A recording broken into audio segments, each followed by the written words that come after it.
Okay, this is the last remaining homework problem from my first set of DC circuit homework for AP Physics C, E&M.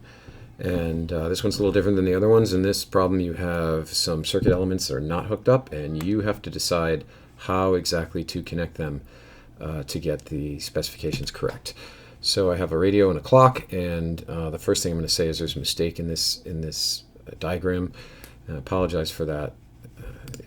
It's clearly there's a mismatch in the information. It says in the text of the problem that the radio operates properly at 20 volts. That's this right here. But then you see in the diagram it says 14 volts. And the mistake is the diagram. It's not 14 volts. That actually wouldn't work out if you tried it. So it should correctly say, or it should be, to be correct, it should say that this is 20 volts right there. Okay, so with that in mind, now we can go ahead and do the problem. I'm going to zoom in on the actual circuit as much as I can so that you can see what we got there. Let's see. All right, so we need a little bit of room to work. There we go. Okay, so if you look at the numbers as they are, it says that the problem states that the radio is already made to work properly on 20 volts, and therefore you're all set. You literally can just hook that radio up across the battery, and it will work because the battery is 20 volts. So let me draw that right now. Here is the radio connected between these 2 points, and I think rather than drawing a resistor, I'm just going to draw the radio the way they draw it, as a box. Okay, but it can be looked at as a resistor. Okay, so there's that. And now let's go ahead and calculate some information about it. The only thing we don't know about the radio right now is its resistance. We know it operates on 20 volts, and we know that it requires 0.1 amps. And together those two pieces of information will set the resistance for us. It'll tell us what the resistance of the radio is. So let's do that calculation right now. All right, so if we simply use Ohm's law for that, with a 20 volt potential difference right here, and a current of 0.1, right, that tells us right off the bat that the resistance must be, for the radio, 200 ohms. Like so. All right, so we'll put that in the diagram. Our resistor for our radio is really a 200 ohm resistor. Great, that one's done. Now we got to figure out the clock. So the clock only works on 6 volts.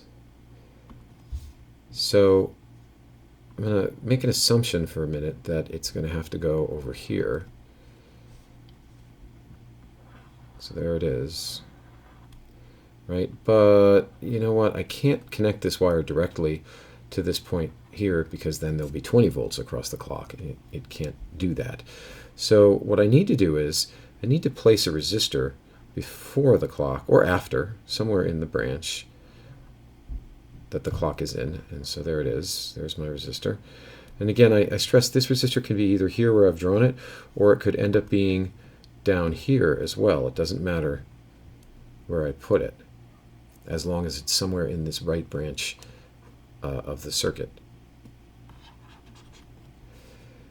All right, so let's see if we can learn some information or determine some information about this resistor and, in fact, the clock in this scenario. So let's look at the numbers for the clock. Okay, we've got the fact that it needs 6 volts of potential difference across it. And in that circumstance, it will, I think it tells us right here, it will require 0.2 amp. It will draw 0.2 amps of current, otherwise known as 200 milliamps. So that goes here. And then you can actually go ahead and calculate the resistance of the clock. From this information, it turns out it's 30 ohms, right? 30 ohms. So we'll put that information right here.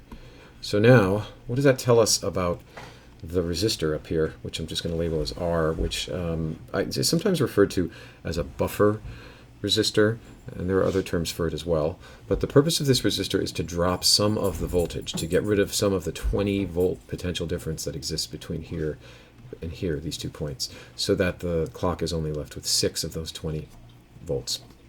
Obviously then, it means that the resistor must drop how much? Well, has to have a voltage difference across it of 14 volts. And simply that's because there's going to be a 6 volt drop across the clock, and the 14 and the 6 adds to 20, which is known to be the potential difference between these 2 points here and here.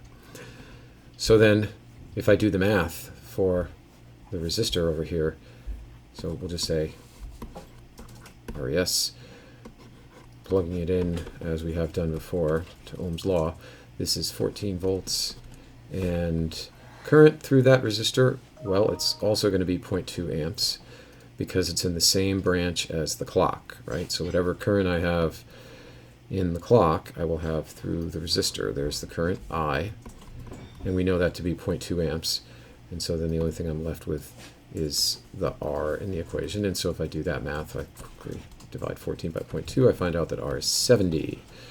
Okay, so when we're all done, we realize we have a 70 ohm resistor and a 30 ohm resistor in series with each other, which makes 100 ohms, in fact. So this entire right branch of the circuit is 100 ohms of resistance, which makes sense if you think about it because the battery is 20 volts. So if a 20 volt potential difference between these green points here is applied to 100 ohms, that will end up giving me a current I right here of 0.2, which we already know to be true. Okay, totally consistent with what we have. All right, and that's how it works. All right, thanks for watching, and I'll be back soon with more videos once there are more problems to do. Take care. Bye.